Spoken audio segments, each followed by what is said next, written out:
எல்லாருக்கும் வணக்கம். மீண்டும் மெய்ப்பொருள் காண்க தளத்திற்கு எல்லாரையும் நான் வரவேற்கிறேங்க. இன்றைக்கு சித்திரை 1 உலக தமிழர்களுக்கு தமிழ் புத்தாண்டு நல்வாழ்த்துக்கள். அதைத் தொடர்ந்து அண்ணல் அம்பேத்கர் அவர்களுடைய பிறந்த தினம் இன்று. அவர்களிடமிருந்து நம்ம முதன்மையை எடுத்துக்கொள்வது படி, போராடு, ஒன்றுபடு. அறியாமை விலகணும் அப்படின்னா முதல் படி படிக்கணுங்க. கல்வி, எஜுகேட். அதைத்தான் நம்ம நம்புறோம். அதன் மூலம் தான் நம்ம பல படிகள் ஏறி வந்திருக்கிறோம். எந்த துறையா இருந்தாலும் சரிங்க, அது பொருந்தும். சந்தை முதலீடுகளுக்கும் அது பொருந்தும். சர்வதேச சந்தையில எடுத்துட்டோம்னா ஜப்பான் மார்க்கெட் இன்னைக்கு காலையில பயங்கரமா ஏறி இருந்ததுங்க. கிட்டத்தட்ட 1.57% ஏறி இருந்தது. 528 பாயிண்ட் ஏறி இருந்தது. நான் கடைசியா பாக்குறப்ப இன்னொரு அரை மணி நேரம் இருக்குங்க க்ளோசிங் டைமுக்கு. அடுத்து அமெரிக்கா சைட் போனோம் அப்படின்னா அன்பேர் ட்ரேட் பேலன்ஸ் எந்தெந்த நாட்டோட எல்லாம் நிலவுதோ அவங்க எல்லாருமே எங்களோட தூண்டில இருந்து தப்ப முடியாது. எல்லாத்துக்குமே வலைய போட்டு நாங்க இந்த டேரிஃபை போட்டுருவோம். இந்த டேரிஃப் அப்படின்றது ரோல் பேக் அப்படின்றதுக்கு இடமே கிடையாது அப்படின்னு சொல்லியிருக்காங்க. அதற்கு மத்தியில சைனா என்ன சொல்றாங்க, இந்த டேரிஃப், ரெசிப்ரோக்கல் டேரிஃப் எல்லாத்தையுமே விட்டுருங்க, நாங்களும் இந்த டேரிஃப் போடுறதெல்லாம் விட்டுறோம் அப்படின்னு சொல்லியிருக்காங்க. பட் ட்ரம்ப் அட்மினிஸ்ட்ரேஷன் அதெல்லாம் ஏத்துக்கிற மாதிரி இல்லை. செமிகண்டக்டர்ஸ்க்கும் வரக்கூடிய நாட்கள்ல இம்போர்ட் டியூட்டி இருக்குன்னு சொல்லியிருக்காங்க. இந்த எலக்ட்ரானிக்ஸ்க்கு கொஞ்சம் எக்ஸம்ஷன் இருக்குங்க. அது போக சைனாவுக்கு தொடர்ந்து ப்ரெஷர் கொடுத்துக்கிட்டே இருப்போம். தென் டெக் செக்டாருக்கும் டேரிஃப் இருக்கும் அப்படின்னு சொல்லியிருக்காரு. ஸோ வரக்கூடிய நாட்கள்ல இன்னும் இந்த டேரிஃப் வார் அப்படின்றது கண்டினியூ ஆகும் அப்படின்ற மாதிரி தான் தெரியுது. அடுத்து இன்னைக்கு அப்டேட்ஸ், டெவலப்மெண்ட்ஸ், தென் கொஸ்டின்ஸ்குள்ள போயிடலாங்க. ஃபர்ஸ்ட் டிசிஎஸ் எடுத்துக்கிட்டோம்னா கம்பெனியோட எம்டி சிஓ என்ன சொல்றாரு, 2030 எங்களோட டார்கெட் $50 பில்லியன் ரெவன்யூ அப்படின்றத நாங்க எப்படியும் அட்டைன் பண்ணிடுவோம் அப்படின்னு சொல்றாங்க. அது போக இந்த சேலரி ஹைக் இருக்கு இல்லையா, இந்த வருஷம் சேலரி ஹைக் அப்படின்றது லேட்டர் திஸ் இயர்ல இருக்கும் அப்படின்னு சொல்லி கொஞ்சம் டிலே பண்ணிருக்காங்க. தென் ஃபினான்ஷியல் 26 பொறுத்த வரைக்கும் நாங்கள் 42,000 ட்ரைனிஸ் எடுப்போம் அப்படின்னு சொல்றாங்க. தென் ஃபினான்ஷியல் 25 பொறுத்த வரைக்கும் கிட்டத்தட்ட 1,00,000 பேருக்கு ப்ரொமோஷன்ஸ் எல்லாம் கிடைச்சிருக்குது. குறிப்பா இந்த சேலரி ஹைக் டிலே ஆகிறதுக்கு என்ன காரணங்க, குளோபல் அன்சர்டனிட்டிஸ் அது அப்படியே கண்டினியூ ஆகுது. தென் ரெவன்யூ க்ரோத் அப்படின்றது ரொம்ப ஸ்லக்கிஷா இருக்கு. இதெல்லாம் ஒரு முக்கியமான காரணங்க. ஸோ ஐடி செக்டரை பொறுத்த வரைக்கும் ப்ரெஷர் இருந்துகிட்டே தான் இருக்கும். அது போக கம்பெனி இந்த அட்டண்டன்ஸ் நார்ம்ஸ் எல்லாம் கொஞ்சம் மாத்திருந்தாங்க இல்லையா, 5 நாள் ஆஃபீஸ்க்கு வரணும் அப்படின்னு சொல்றாங்க. ஸோ அந்த மாதிரி வராத பட்சத்தில் அவங்களால வர முடியலை அப்படின்னா வேலையை விட்டு போக வேண்டிய நிலைமை இருக்கலாம். ஸோ அட்ரிஷன் அப்படின்றது கூடுது. ஸோ இந்த டேரிஃப் வார் தொடர்ந்து ஐடி செக்டருக்கு ப்ரெஷர் போட்டுகிட்டே இருக்கும் அப்படின்றது நம்மளுடைய கருத்து. நம்ம இன்னும் வெயிட் பண்ணுவோம். அடுத்து ஸ்டேட் பேங்க் ஆஃப் இந்தியாவில் ஒரு அப்டேட். கம்பெனியோட ஃபிக்ஸட் டெபாசிட் ரேட்ஸ் ஒரு 10 பேஸ் பாயிண்ட்ஸ் குறைச்சிருக்காங்க. எஃப்ஓஎம்சி மீட்டிங்ல செகண்ட் டைம் ரேட் கட் பண்ணாங்க இல்லையா, ஃபர்ஸ்ட் டைம் ரேட் கட் பண்ணப்ப பேங்க் பெருசா ரேட் கட் பண்ணலங்க டெபாசிட்ஸை பொறுத்த வரைக்கும். ஏன்னா அவங்களுக்கு ஃபண்ட் நிறைய தேவைப்பட்டது.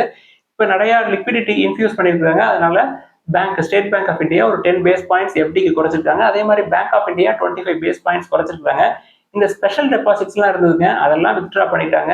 இவங்களுக்கு முன்னாடியே HDFC bank, Punjab National Bank, Canara bank, Yes bank இவங்க எல்லாருமே இந்த ரேட்ஸ், எஃப்டியோட ரேட்ஸ் குறைச்சிட்டாங்க. எதற்கு இதை முக்கியமா இன்னைக்கு பேசணும் அப்படின்னா, நம்ம நம்மளோட முதலீடுகளை பிக்ஸட் டெபாசிட்ல இருந்து கொஞ்சம் பாண்ட் சைடும் ஃபோக்கஸ் பண்ண வேண்டிய தேவை இருக்குங்க. இன்ஃபிளேஷன் ஒரு 5.5% இருக்குன்னு வச்சுக்கோமே. ஸோ இன்ஃபிளேஷன் அட்ஜஸ்ட் பண்ணீங்க அப்படின்னா 6% இன்ட்ரெஸ்ட் ரேட் அப்படின்றது உங்களுக்கு டேக்ஸ் எல்லாம் போக நெகட்டிவ் இன்ட்ரெஸ்டா போகிறதுக்கு கூட வாய்ப்பு இருக்குங்க. உங்க மணி க்ரோ ஆகாது. ஸோ பாண்டு ஒரு 10% இன்ட்ரெஸ்ட் ரேட் இருக்கிற மாதிரி பாண்டுக்குள்ள போனோம் அப்படின்னா தான் இன்ஃபிளேஷன் அட்ஜஸ்ட் பண்றப்ப, டாக்ஸ் அட்ஜஸ்ட் பண்றப்ப உங்களுக்கு ஒரு 4% கிடைக்கும். அடுத்து எஃப்எம்சிஜி செக்டர்ல ஒரு அப்டேட்ங்க. பிஎன்பி பரிபாஸ் ஒரு 4 எஃப்எம்சிஜி ஸ்டாக்ல ITC offers best margin of safety அப்படின்னு சொல்றாங்க. எதை கம்பேர் பண்றப்ப அப்படின்னா Dabur, Marico, then Godrej consumer products limited. இதுல பிசினஸ் அப்டேட் கொடுத்துருக்காங்க. மாரிக்கோ, கோத்ரேஜ் கன்சியூமர்ஸ்லாம் கொஞ்சம் வால்யூம் க்ரோத் இருந்திருக்கு. பட் டாபர் எடுத்துக்கிட்டோம் அப்படின்னா சப்டியூட்டட் வால்யூம் க்ரோத் தான் இருக்கு. என்ன காரணம் அப்படின்னா அர்பன் ஸ்லோ டவுன், தென் டிமாண்ட் அப்படின்றது இன்னும் வீக்கா தான் இருக்கு Q4 ஃபினான்ஷியல் 25 பொறுத்த வரைக்கும். ஸோ ரிசல்ட்ஸ் ஃபிளாட்டா தான் இருக்கும்.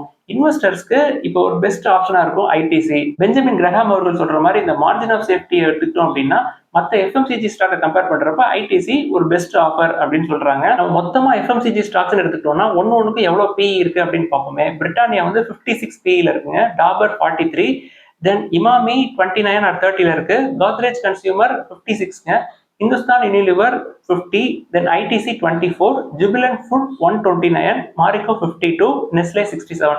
இந்த என்டையர் லிஸ்ட்ல ரொம்ப சீப்பான ஸ்டாக் எது அப்படின்னா ஐடிசி தாங்க. அடுத்து டாக்டர் ரெட்டில ஒரு அப்டேட்டுங்க. டாக்டர் ரெட்டியை பொறுத்த வரைக்கும் இந்த ரெவல்மேட் அப்படின்ற ஒரு ப்ராடக்டோட சேல்ஸ் பயங்கரமா குறைஞ்சிருக்குங்க. அதனால அவங்க காஸ்ட் குறைக்கிறதுக்காக என்ன பண்றாங்க, அவங்களோட ஒர்க் ஃபோர்ஸை ஒரு 25% நாங்கள் குறைப்போம் அப்படின்னு சொல்லியிருக்காங்க. குறிப்பா இந்த ஒர்க் ஃபோர்ஸ் ரிடக்ஷன்ங்கிறது காஸ்ட்டை கட் பண்றதுக்கு தான். செவரல் ஹை சேலரிட் எம்ப்ளாயிஸ்லாம் இருக்காங்க இல்லையா, அவங்க எல்லாம் ரிசைன் பண்ண சொல்லிட்டாங்க கம்பெனி. ஸோ இந்த ரெவல்மெண்டோட சேல்ஸ் குறைஞ்சிருக்கு அப்படின்றது தெரியுதுங்க. ஸோ இந்த குவார்டர்ல கொஞ்சம் ரெவன்யூ க்ரோத் குறையிறதுக்கான வாய்ப்பு இருக்கும் அப்படின்னு நினைக்கிறேன். ஷேர் பிரைஸ் குறைஞ்சா நம்மளுக்கு கன்சிடர் பண்றதுக்கு ஒரு ஆப்பர்ச்சுனிட்டி.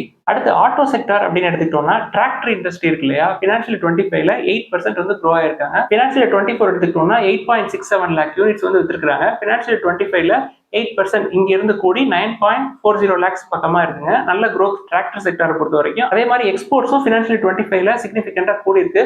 ஃபினான்ஷியல் 24 எடுத்துக்கிட்டோம்னா 22% குறைஞ்சதுங்க டிராக்டர் செக்டாரை பொறுத்த வரைக்கும் எக்ஸ்போர்ட்ஸ். அடுத்து டூ வீலர் செக்மெண்ட் அப்படின்னு எடுத்துக்கிட்டோம்னா ஓவராலா எல்லா டூ வீலர்ஸும் சேர்ந்து இயர் ஆன் இயர் 8% வந்து க்ரோ ஆயிருக்காங்க. குறிப்பா ஹீரோ மோட்டர் டாப் எடுத்துக்கிட்டோம் அப்படின்னா இந்த ஃபினான்ஷியல் 25 முடியல அவங்களோட மார்க்கெட் ஷேர் அப்படின்றது 28.84% இருக்கு. இவங்க தான் ஃபர்ஸ்ட் பிளேஸ்ல இருக்காங்க. தென் அடுத்து யார் இருக்காங்கன்னா Honda motor company 25.37% market share. அதை தொடர்ந்து டிவிஎஸ் மோட்டார்ஸ் தேர்ட் பிளேஸ்ல இருக்காங்க. அவங்களோட மார்க்கெட் ஷேர் 17.49%. அடுத்து பேசஞ்சர் வெஹிக்கிள்ஸ் எடுத்துக்கிட்டோம்னா இந்த ஃபினான்ஷியல் 25ல எல்லாரும் சேர்ந்து க்ரோ ஆனது பெர்சன்டேஜ் எவ்வளோன்னு பார்த்தீங்கன்னா 5%. ஸோ சிங்கிள் டிஜிட் க்ரோத் தான். மார்க்கெட் ஷேர் எடுத்துக்கிட்டோம் அப்படின்னா மாருதி சுசுகிக்கு இப்போ market share 40.25% end of financial 25. Financial 24ல இவங்களோட மார்க்கெட் ஷேர் 40.6 இருந்திருக்குது. ஸோ மார்க்கெட் ஷேரை கொஞ்சம் லூஸ் பண்ணியிருக்காங்க மாருதி சுசுகி. அடுத்து ஹுண்டாய் மோட்டார்ஸ் எடுத்துக்கிட்டோம்னா 13.46% ஃபினான்ஷியல் 25ல இவங்களோட மார்க்கெட் ஷேர். ஃபினான்ஷியல் 24ல 14.2 இருந்திருக்கு. ஹுண்டாய் மோட்டார்ஸும் மார்க்கெட் ஷேரை லூஸ் பண்ணியிருக்காங்க. அடுத்து டாடா மோட்டார்ஸ் எடுத்துக்கிட்டோம்னா ஃபினான்ஷியல் 25 முடிவில் 12.9%. பட் ஃபினான்ஷியல் 24 எடுத்துக்கிட்டோம்னா 13.62% இருக்கு. இவங்களும் மார்க்கெட் ஷேரை லூஸ் பண்ணியிருக்காங்க. Mahindra and Mahindra market share financial 25ல 12.34%. இதுக்கு முன்னாடி ஃபினான்ஷியல் 24 எடுத்துக்கிட்டோம்னா 10.79%. So market share Mahindra and மஹேந்திராவுக்கு கூடி இருக்குங்க. ஸோ ஓவராலா பிவி சேல்ஸ் 5% கூடி இருக்கு. தென் ஆட்டோ செக்டார் சேல்ஸ் எடுத்துக்கிட்டோம்னா மொத்தமா டூ வீலர்ஸ் ஃபோர் வீலர்ஸ் எல்லாம் சேர்த்து எடுத்துக்கிட்டோம் அப்படின்னா ஒரு 6% வந்து க்ரோ ஆயிருக்கும் ஃபினான்ஷியல் 25 பொறுத்த வரைக்கும். அடுத்து இன்னைக்கு கேள்விகளுக்குள்ள போயிடலாங்க. ஃபர்ஸ்ட் ஆப்டஸ் ஹவுசிங் ஃபினான்ஸை கன்சிடர் பண்ணலாமா அப்படின்னு சொல்லி கேட்டிருக்காங்க. வேல்யூவேஷன்ஸ் பார்த்தீங்கன்னா PE 30 கிட்ட இருக்குங்க. 28 பிரைஸ் டு புக் 4.25. இப்போ ஷேர் பிரைஸ் பார்த்தீங்கன்னா 300 ரூபாய்க்கு பக்கமா இருக்கு. இது பஜாஜ் ஹவுசிங் ஃபினான்ஸை கம்பேர் பண்றப்ப வேல்யூவேஷன் வந்து நல்ல வேல்யூவேஷன்ல தாங்க இருக்கு. பட் ஹவுசிங் ஃபினான்ஸை பொறுத்த வரைக்கும் இதை விட நல்ல வேல்யூவேஷன்லாம் இருக்குங்க. எக்ஸாம்பிளுக்கு LIC ஹவுசிங் ஃபினான்ஸ் இதை விட நல்ல வேல்யூவேஷன்ல இருக்கு. தென் கேன்ஃபின் ஹோம்ஸ் இதை விட நல்ல வேல்யூவேஷன்ல இருக்கு. அதெல்லாம் விட்டுட்டு ஹையர் வேல்யூவேஷன்ஸ்க்கு போகணும் அப்படின்ற அவசியம் இல்லைங்க. குறிப்பா கேன்ஃபின் ஹோம்ஸ் எடுத்துக்கிட்டோம் அப்படின்னா PE வந்து 10ல இருக்கு. பிரைஸ் டு புக் 1.85ல இருக்கு. நல்ல ப்ரொமோட்டர்ஸும் கூட டிவிடெண்ட் வந்து ஒரு வருஷத்துக்கு 10 ரூபா தர்றாங்க. ஒரு 10,000 கோடி மார்க்கெட் கேப் உள்ள கம்பெனிங்க. அதுவும் வந்து நல்ல வேல்யூவேஷன்ல தான் இருக்கு. இதை விட நல்ல வேல்யூவேஷன்ல வேணும் அப்படின்னா LIC ஹவுசிங் ஃபினான்ஸ் இருக்குங்க. பிரைஸ் டு புக் 0.9ல இருந்து 0.95 தான் இருக்கு. PEயும் 6 கிட்ட தாங்க இருக்கு. அவங்களும் நல்ல டிவிடெண்ட் தர்றாங்க. இன் டர்ம்ஸ் ஆஃப் ப்ராஃபிட்னு எடுத்துக்கிட்டீங்கன்னா ஆப்டஸ் ஹவுசிங் ஃபினான்ஸ் ஒரு குவார்ட்டருக்கு ஒரு 450 கோடி ரூபாய் ப்ராஃபிட் பண்றாங்க அப்படின்னா LIC ஹவுசிங் ஃபினான்ஸ் அது மாதிரி 10 டைம்ஸ் 4500 கோடி ரூபாய் ப்ராஃபிட் பண்றாங்க. இங்கேயும் நல்ல டிவிடெண்ட் உங்களுக்கு கிடைக்குது. ஸோ அண்டர் வேல்யூ ஸ்டாக்கா இருக்கு LIC housing finance. Housing finance வேணும் அப்படின்னா இந்த பஜாஜ் ஹவுசிங் ஃபினான்ஸ் தென் ஆப்டஸ் இதெல்லாம் கன்சிடர் பண்றதுக்கு LIC எவ்வளோ தேவைங்க. கேன்ஃபின் ஹோம்ஸை விட LIC ஹவுசிங் ஃபினான்ஸ் நல்ல வேல்யூவேஷன்ல இருக்கு. புக் வேல்யூ எடுத்துக்கிட்டீங்கனாலும் புக் வேல்யூக்கு கீழே தான் ட்ரேட் ஆகிட்டு இருக்கு. அடுத்த ஜோதி லேப்ஸ் பத்தி கேட்டிருந்தாங்க. வேல்யூவேஷன்ஸ் இப்பயும் அதிகமாக தான் இருக்கு. PE 35 கிட்ட இருக்கு. ஷேர் பிரைஸ் ஒரு 275ல இருந்து 300 கீழே வந்தா பார்ப்போம். இல்லாட்டி வரலைன்னா நான் அதை பத்தி கவலைப்பட போறது கிடையாதுங்க. நம்ம ஏற்கனவே டாடா கெமிக்கல்ஸை கன்சிடர் பண்ணிட்டு இருக்கேன். அதனால இது வந்தா கன்சிடர் பண்ணுவேன். இதுக்கு மேல அப்படியே போயிடுச்சு அப்படின்னா விட்டுருவேன். எனக்கு பெரிய ஒரிஸ் எதுவும் கிடையாது. அடுத்து கேபிள் செக்டார் பக்கம் போக மாட்டேன் அப்படின்னு சொல்லியிருக்கீங்க. பட் ஃபினோலெக்ஸ் கேபிள்ஸ் இப்பயும் நல்ல வேல்யூவேஷன்ல இருக்கு. டெட் டு ஈக்விட்டி கிடையாது. அதை வந்து கன்சிடர் பண்ணா என்ன அப்படின்னு சொல்லி கேட்டிருக்கீங்க. நான் கேபிள்ஸ் பத்தி பேசுறப்பயே ஒரு 2 முக்கியமான இண்டஸ்ட்ரீஸை பத்தி சொன்னேன். ஒன்று ஃபினோலெக்ஸ் இண்டஸ்ட்ரீஸ், இன்னொன்று வந்து ஃபினோலெக்ஸ் கேபிள்ஸ். ஃபினோலெக்ஸ் கேபிளை விட ஃபினோலெக்ஸ் இண்டஸ்ட்ரீஸ் இன்னும் நல்ல வேல்யூவேஷன்ல இருக்கு. PE வந்து 13 கிட்ட இருக்கு. தென் பிரைஸ் டு புக் 1.58 தான் இருக்கு. டெட் டு ஈக்விட்டி 0.10 விட கம்மி தான். ஸோ கேபிள் செக்டர்ல உங்களுக்கு வேணும் அப்படின்னா இது ரெண்டையும் நம்ம பார்க்கலாம் அப்படின்னு சொல்லி நம்ம ஏற்கனவே சொல்லியிருக்கிறோம். அடுத்து ஈக்விட்டி மியூச்சுவல் ஃபண்டுக்கு வர இன்ஃப்ளோ தென் சிஸ்டமேட்டிக் இன்வெஸ்ட்மெண்ட் பிளான்ஸ் இதெல்லாம் வந்து குறைஞ்சிருக்கு அப்படின்னு சொல்றோம் மார்ச் மாசத்தை பொறுத்த வரைக்கும். அதனால நண்பர் என்ன கேள்வி கேட்டிருக்கிறாரு, SIP வந்து பாஸ் பண்ணிடலாமா அப்படின்னு சொல்லி கேட்டிருக்கிறாருங்க. நம்ம சொல்றது என்னன்னா முற்காலங்களில் ஒரு 10 வருஷத்துக்கு முன்னாடி நீங்க இன்வெஸ்ட் பண்ணிருந்தீங்க அப்படின்னா நல்ல ப்ராஃபிட்ல இருப்பீங்க. அந்த மாதிரி ப்ராஃபிட் இருக்கிறப்ப நீங்க லூஸ் பண்ணிடுறதுக்கான சான்சஸ் இருக்கு. அதனால கொஞ்சம் கேர்ஃபுல்லா இருங்க அப்படின்னு சொன்னோம். இப்போ 1 வருஷம் 2 வருஷத்துக்கு முன்னாடி SIP ஸ்டார்ட் பண்ணியிருந்தீங்க அப்படின்னா உங்களுக்கு பெரிய ப்ராஃபிட் எதுவும் இருக்காது.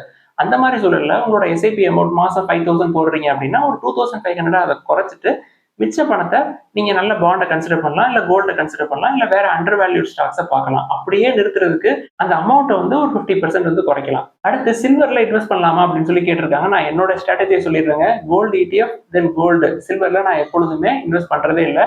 தென் கோல்ட்ல வந்து ப்ராஃபிட் புக் பண்ணவா சார் அப்படின்னு சொல்லி கேட்டிருக்காங்க. அதாவது நீங்க 4-5 வருஷத்துக்கு முன்னாடி 4-5 வருஷம் வேணாங்க, ஒரு 2 வருஷத்துக்கு முன்னாடி நீங்க கோல்டு வாங்கிருந்தீங்க அப்படின்னாலே இப்போதைக்கு கோல்டு ETF வந்து ஒரு 50% பக்கமா ஏறி இருக்கும். இப்ப அது குறைஞ்சிருமோ அப்படின்னு சொல்லி ஒரு பயம் இருந்தது, வித்துடலாமா அப்படின்னு சொல்லி யோசிச்சீங்கன்னா தாராளமா வித்துக்கோங்க. வித்துட்டு கேஷ் எடுத்துக்கங்க. கேஷ் எடுத்து கொண்டு போய் கடையில கொடுத்து கோல்டா வாங்கி பத்திரமா வச்சுக்கங்க. உங்களுக்கு குறைஞ்சிருமோ அப்படின்ற பயம் போயிடும். அப்படியே குறைஞ்சாலும் குறைய குறைய கொஞ்சம் கொஞ்சமா கோல்டு ETF கன்சிடர் பண்ணுங்க. தென் கீழே போயிட்டு மறுபடியும் மேலே ஏறதான் செய்யும். இதெல்லாம் தாங்க இன்னைக்கு டிஸ்கஸ் பண்ணணும்னு நினைச்சோம். ஏதாவது சந்தேகங்கள் கேள்விகள் இருந்தா எல்லாத்தையும் எழுதுங்க. நம்ம தொடர்ந்து பேசுவோம். எல்லாருக்கும் நன்றி.